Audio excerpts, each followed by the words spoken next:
तो बड़ा डेवलपमेंट है ये, और इसीलिए आप देख रहे हैं लगातार उत्साह बना हुआ है स्टॉक को लेकर। अच्छा नीरज जी, आज शाम को नंबर्स आने हैं, अच्छे रहने वाले हैं ना?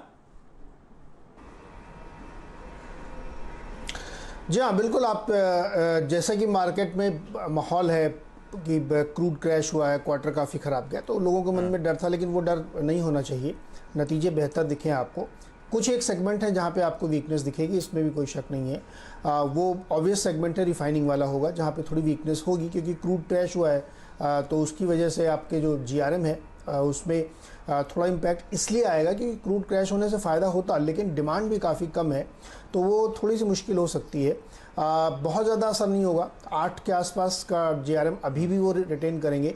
आशीष, यहाँ एक चीज़ समझना चाहिए, जो बड़ी कंपनीज़ हैं वो अपने जीआरएम को हेज करके चलती हैं। जीआरएम मतलब एक बैरल क्रूड से आप जितना प्रोसेस करके निकालते हैं उसकी कीमत क्रूड की कीमत से ज़्यादा होनी चाहिए।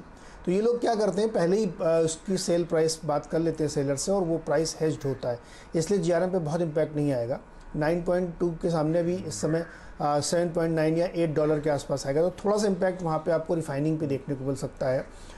दूसरा थोड़ा इम्पैक्ट आपको रिटेल में देखने को मिल सकता है, क्योंकि 1 महीने से लॉकडाउन है, तो रिटेल में एसेंशियल्स की ज़्यादा बिक्री हुई है, नॉन एसेंशियल्स की कम हुई है, तो हल्का सा असर वहाँ पे आपको देखने को मिलेगा। लेकिन रोबस्ट ग्रोथ है, तो 1 महीने की केवल सेल में थोड़ा सा फ़र्क पड़ने से आपका क्वार्टर पूरा नहीं ख़राब होगा।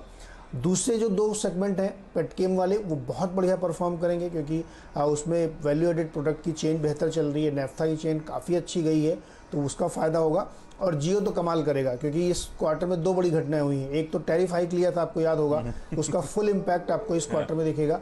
और दूसरा, जब से ये लॉकडाउन हुआ है तब से डेटा कंजम्पशन बहुत ज़्यादा बढ़ गया है, तो ये दोनों इम्पैक्ट आपको दिखेंगे। मुनाफे में हमारा अंदाज़ा है कम से कम 35 से 40% की बढ़त होनी चाहिए जियो के, और जियो का जो आरपू है वो भी 134 रुपये तक पहुंच जाना चाहिए 128 के सामने। तो ये 2 सेगमेंट आउट परफॉर्म करेंगे, और वो 2 सेगमेंट थोड़ा सा ठंडे रहेंगे। लेकिन कुल मिला के आप देखें तो 11,000 करोड़ के आसपास का प्रॉफिट और तकरीबन 1,48,000 करोड़ का रेवेन्यू ये क्लॉक करते हुए नजर आएंगे आपको। तो मुझे नहीं लगता कि रिजल्ट से आपको किसी भी तरीके की निराशा है, बल्कि बहुत सरप्राइजिंग रिजल्ट्स होंगे, और राइट्स इशू मिलेगा ही आपको, और आपको डिविडेंड भी मिलेगा। नहीं बिल्कुल, और मुझे वो मुकेश सर की वो एजीएम हमेशा याद आती है, जब उन्होंने कहा था data is the new oil, और तब से वो देखिए वाकई इसे कहते हैं विजन, तस्वीर देखिए कैसी बदली है। Actually data is the new oil. अच्छा, मैं ब्रेक लूं उससे पहले यतिन जुड़े हुए हैं, और यतिन ने बहुत मेहनत मुशक्कत से बहुत पढ़ लिख के इस बार के ऑटो नंबर्स निकाले, क्योंकि बड़ा मुश्किल था कैलकुलेशन करना। यतिन, क्योंकि हम 30 तारीख आज है, आप लॉन्ग एक्सटेंडेड वीकेंड पे आएंगे, एक्सटेंडेड वीकेंड के दौरान सारी कंपनियां अपने ऑटो सेल्स नंबर डिलीवर करने वाली हैं। कितनी मेहनत लगी नंबर्स निकालने में, और क्या आंकड़े सामने आए? आशीष, बहुत जबरदस्त मेहनत लगी। मैं सारे डीलरशिप्स को कॉल कर रहा था कि आपके यहाँ कितनी गाड़ियां बिकी, कितनी गाड़ियां बिकी, किसी ने भी फोन नहीं उठाया।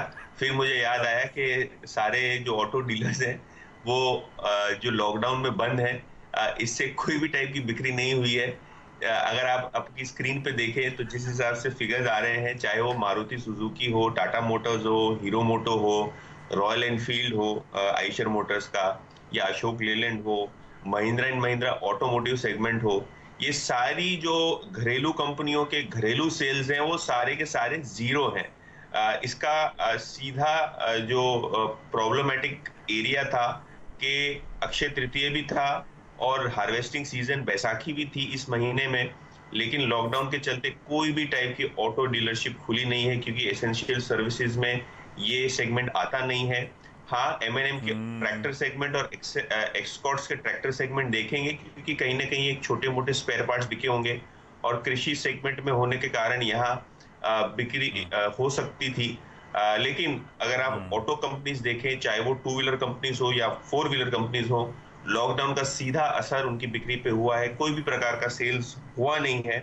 इनफैक्ट अगर आप ये देखें तो डीलरशिप जिनसे हमारी बात हुई है लॉकडाउन के चलते, उन्होंने ये कहा है कि शायद मई और जून में पिकअप होता हुआ दिखाई देगा। जो सेल्स अप्रैल में लॉस हुआ है वो कहीं ना कहीं अगले 2-3 महीनों में कवर अप करने की कोशिश जरूर होगी, लेकिन इस महीने कोई भी टाइप की सेल्स ऑटो की बनती हुई दिखाई नहीं दे रही है घरेलू मार्केट्स में। और अगर आप एक्सपोर्ट मार्केट की भी बात करें तो कोरोना के चलते एक्सपोर्ट मार्केट्स भी काफी सारी कंट्रीज में लॉकडाउन है, जिसका सीधा असर शिपमेंट्स पे हुआ है।